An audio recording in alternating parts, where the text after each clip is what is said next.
এই না না ভাই, এই জায়গায় কি চলতেছে, কি কিনতেছেন এই জায়গায়? নোনা ইলিশ। বাহ, খুব বড় সাইজের ইলিশ তো এগুলা। মানে এগুলা কি কেজি হিসাবে নাকি পিস হিসাবে? এটি পিস হিসাবে এটি খুব বড় সাইজের ইলিশ তো এগুলা। মানে এইটা আর এটা কি আলাদা নাকি? এইটা কত করে আর এইটা কত করে? জোড়া 600 আর এটা জোড়া 800। বেশি হয়ে যাবে না?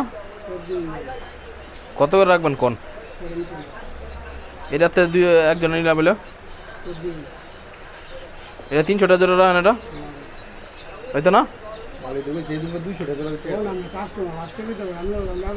না এতে ঠিক আছে, ঠিক আছে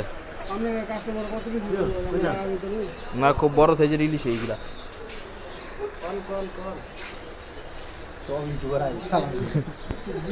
সব ইউটিউবার দিয়া না, এই যে একজন, এই যে একজন, এই যে একজন, এই আমি একজন, 4 জন, আর এই যে একজন আছে 5 জন, এই যে।